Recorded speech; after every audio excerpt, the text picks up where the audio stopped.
Bounce.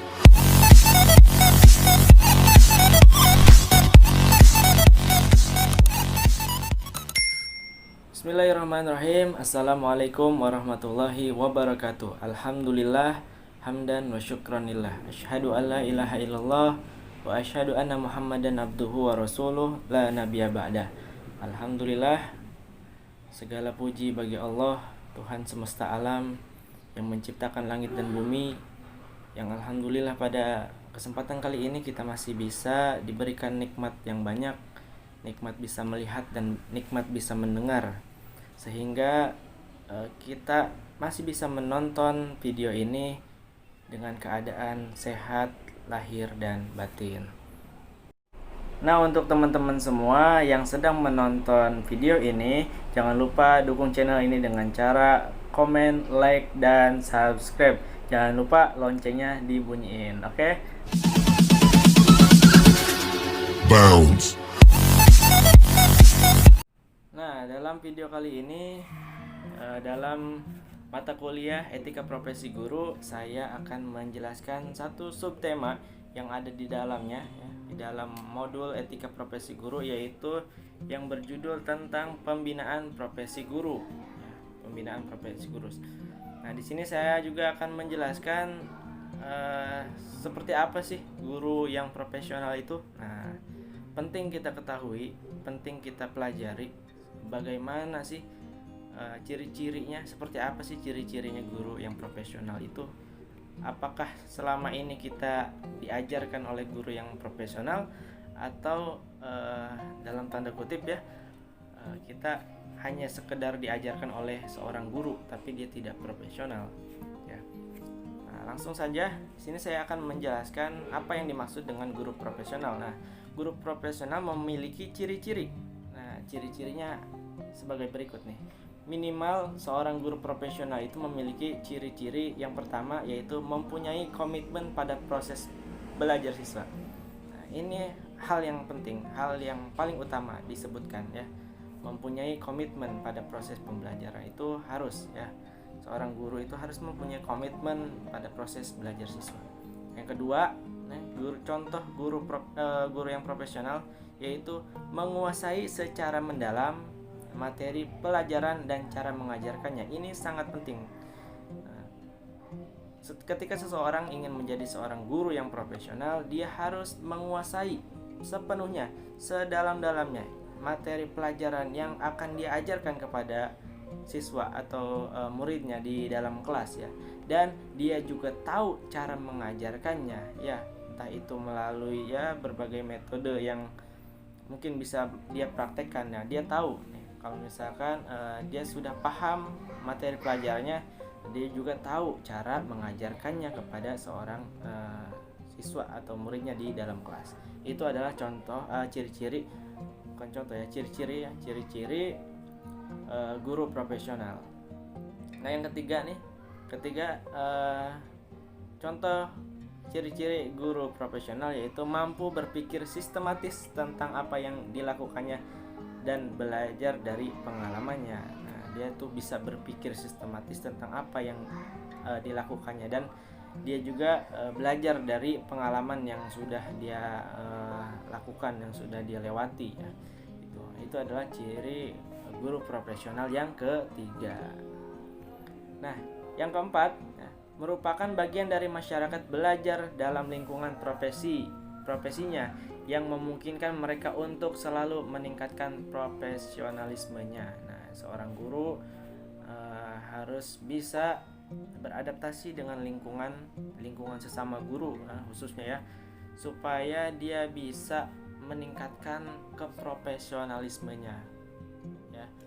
Seorang guru itu harus bisa berinteraksi, misalkan ya, seperti dalam hal ini saya seorang guru pendidikan agama Islam, ya, mungkin saya juga harus bisa beradaptasi dengan rekan seprofesi di lingkungan sekolah, baik di sekolah tempat saya mengajar atau di tempat yang lain, sekolah yang lain. Karena kenapa? Karena kita bisa mengambil contoh yang baik dari guru yang ada di sekolah lain dan kita terapkan di dalam diri kita agar supaya kita bisa meningkatkan profesionalismenya gitu ya, profesionalisme kita. Dan juga di sini dalam modul ini ada beberapa faktor yang berkaitan dengan beratnya tantangan yang dihadapi oleh profesi keguruan dalam usaha untuk meningkatkan kewibawaannya di mata masyarakat, seperti yang dikemukakan oleh Bapak Dedi Supriyadi. Nah, Bapak Dedi Supriyadi mengatakan yang pertama nih, berkenaan dengan definisi profesi keguruan, masih ada kekurang jelasan tentang definisi keguruan. Masih belum jelas kata Bapak Dedi Supriyadi ini ya. Bidang garapannya yang khas dan tingkat keahliannya yang dituntut dari pemegang profesi ini. Profesi keguruan berbeda dengan profesi yang lain, seperti profesi doktor yang bertugas yang bidang tugas dan keahliannya yang dituntutnya oleh profesi telah begitu jelas secara dirinci sedemikian rupa. Nah, jadi profesi guru itu beda dengan profesi kedokteran menurut Bapak Dedi Supriyadi ini ya. Kemudian yang kedua, kenyataan yang terjadi sepanjang sejarah profesi keguruan menunjukkan bahwa desakan kebutuhan masyarakat dan sekolah akan guru, maka profesi ini tidak cukup terlindungi dari terjadinya gangguan dari luar. Di masa lalu bahkan sampai sekarang nih, ada kesan bahwa siapapun boleh berdiri di muka kelas untuk mengajar tanpa memperdulikan latar belakang dan tingkat pendidikannya. Di zaman kemerdekaan, asal seseorang bisa menulis, membaca, dan berhitung dan mau membagikan kemauannya kepada orang lain, dapat langsung berdiri di muka kelas. Nah, itu zaman dulu tuh, zaman awal-awal kemerdekaan ya. Kalau dia udah bisa baca, dia bisa ngitung ya, dia bisa menulis, siapa aja udah nggak mandang lagi dia guru atau bukan, atau dia cuma seorang petani tapi dia bisa membaca, dia bisa tulis, dia bisa berhitung. Nah, maka dia bisa berdiri di depan kelas. Tentu hal itu sampai sekarang pun mungkin masih ada ya. Di sekolah-sekolah, di beberapa sekolah mungkin masih ada seorang guru yang hanya lulusan SMP atau lulusan SMA ya, sudah ngajar. Bukan tidak boleh ya, boleh-boleh saja, siapapun boleh ngajar, siapapun boleh membagikan ilmunya, dan dia juga berhak untuk berbicara di depan kelas, menyampaikan ilmunya, memberikan ilmunya kepada murid. Tapi hal yang seperti itu jelas itu bukan guru profesional. Kenapa? Karena seorang guru yang profesional adalah seorang orang yang sah secara administrasi. Artinya dia minimal punya kompetensi sarjana ya. Dia lulusan sarjana yang memang satu bidang profesi yang akan diajarkannya. Misalkan ya contohnya seperti saya. Nah, ini mah contoh yang mudahnya saja ya. Saya sebagai guru pendidikan agama Islam, saya mengajar di sekolah dan materinya pelajarannya pendidikan agama Islam. Tentu secara administrasi saya bisa dikatakan seorang guru yang profesional. Karena kenapa? Karena ketika saya ditanya administrasinya, saya sudah lengkap. Saya mempunyai sertifikasi guru pendidikan agama Islam. Berbeda dengan teman-teman guru yang lain yang hanya lulusan SMP atau SMA, bermodalkan dia pandai agama, dia bisa dia bisa ngaji atau bisa paham tentang ilmu pendidikan agama Islam, kemudian dia ngajar. Nah, dia bisa menjadi seorang guru, tapi untuk dikatakan menjadi seorang guru profesional itu tidak bisa, karena dia bisa dikatakan kurang ya di dalam administrasinya, tidak lengkap administrasinya ya. Gitu. Terus kemudian penambahan yang ketiga ya, faktor yang berkaitan dengan beratnya tantangan yang dihadapi profesi guru, yaitu yang ketiga menurut Bapak Dedi Supriyadi ini, yaitu penambahan jumlah guru secara besar-besaran membuat sulitnya standar mutu guru dikendalikan dan dijaga. Hal ini terjadi hampir pada setiap jenjang dan jenis pendidikan. Akibatnya, ada anggapan seakan-akan tidak ada relevansinya untuk berbicara tentang profesionalisme guru di tengah mendesaknya kebutuhan akan guru dalam jumlah yang besar. Tuh. Ya. Nah, itu menurut Bapak Dedi Supriyadi. Kemudian juga ada sini yang kelima, ya, yang kelima yaitu tuntutan dan harapan masyarakat yang terus meningkat dan berubah membuat guru makin ditantang.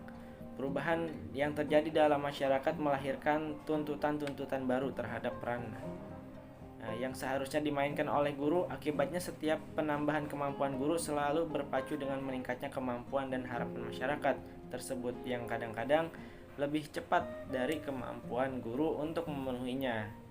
Ya, masalah terjadi apabila harapan atas peran guru bertambah sementara kemampuan guru memenuhinya terbatas, gitu ya.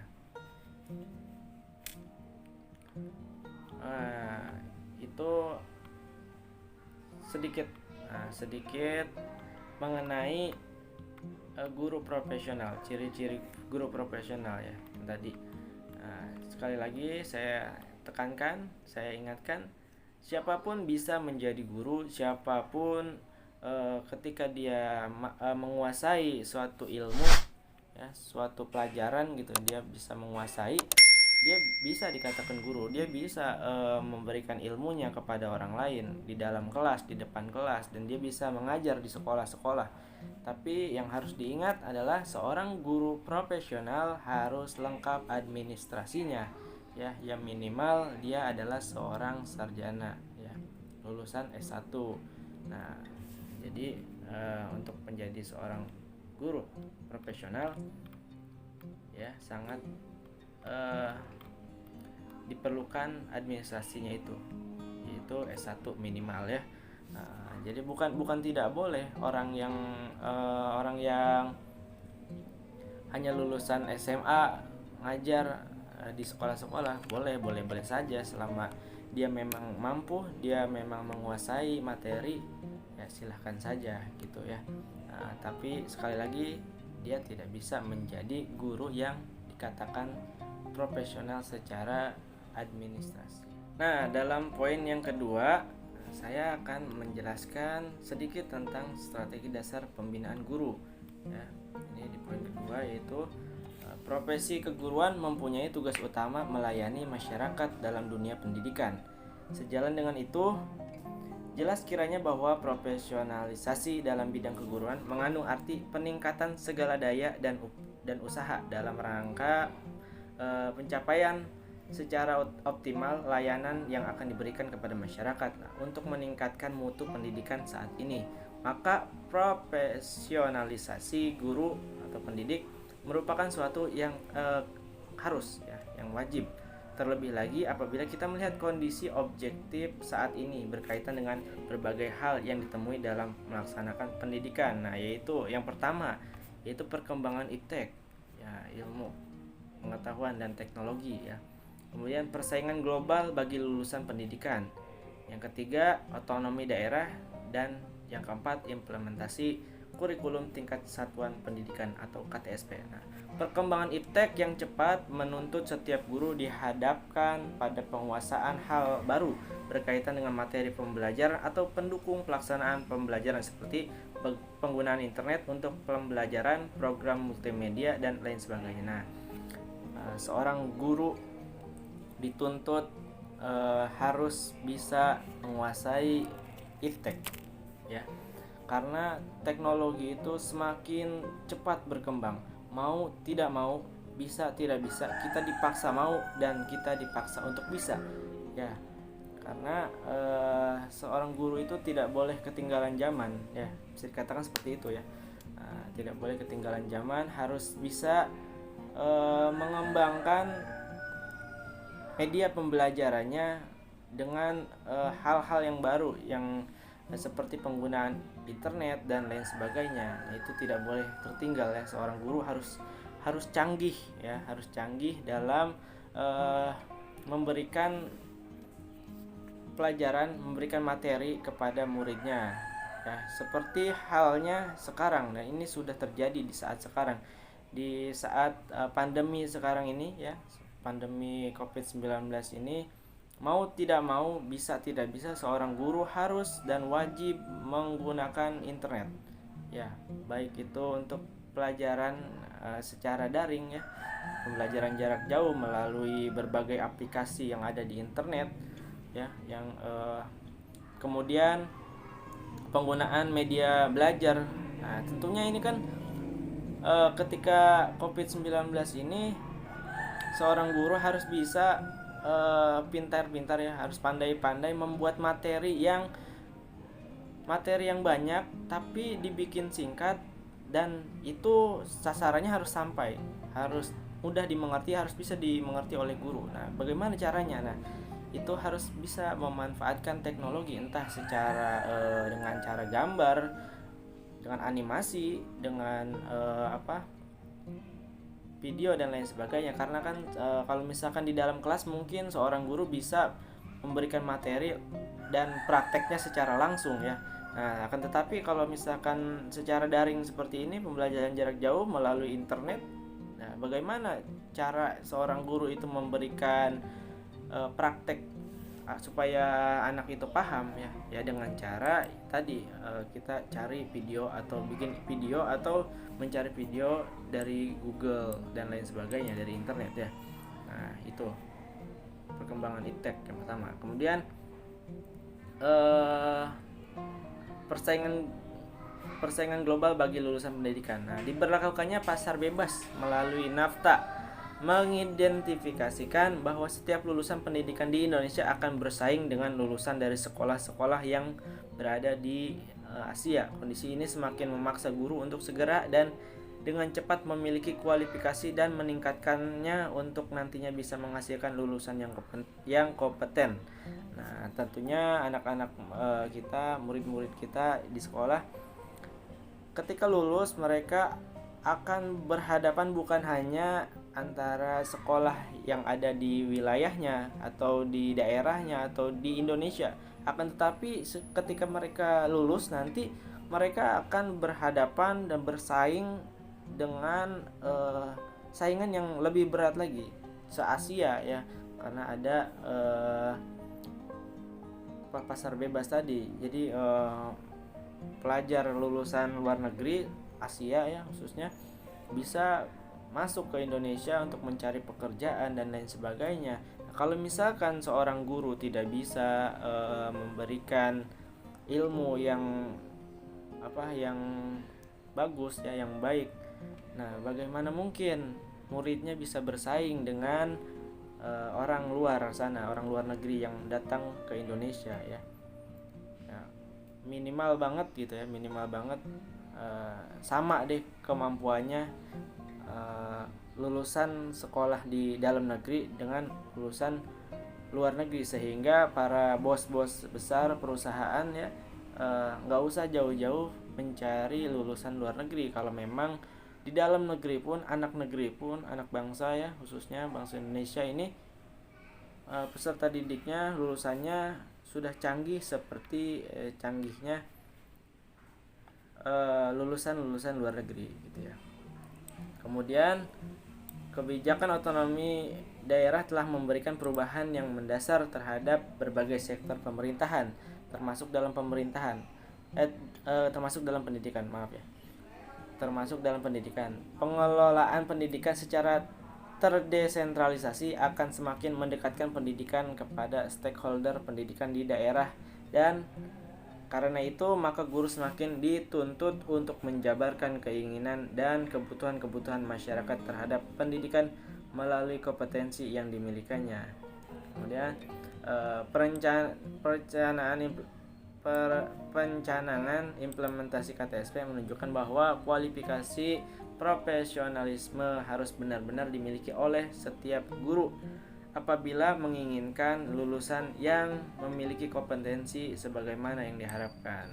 Nah, baik lagi ke gurunya ya, gurunya harus menjadi guru yang profesional. Ya, ini adalah suatu tuntutan.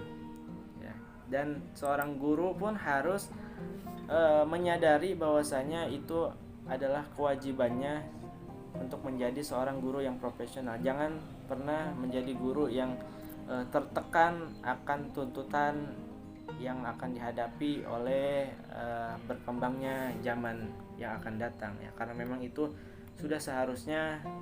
Ketika kita ingin peserta didik kita maju bersaing dengan orang-orang luar, orang-orang Asia yang mencari pekerjaan di Indonesia khususnya, seorang gurunya harus bisa lebih canggih lagi mengajarkan para siswanya, gitu ya. Nah, mungkin itu saja pembahasan yang saya sampaikan dalam etika profesi guru, ya, dalam mata kuliah etika profesi guru, bab pembinaan profesi guru.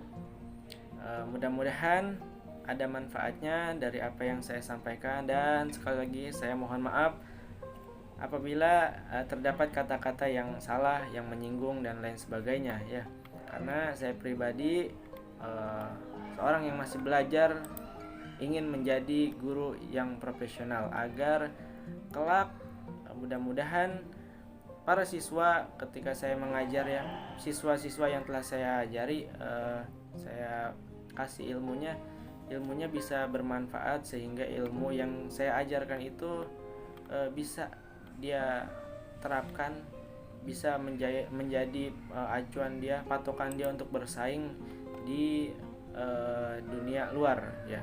Syukur-syukur dia bisa ke negara lain gitu, kemudian dia bersaing dengan warga negara luar di sana, ya. Mungkin itu saja dari saya.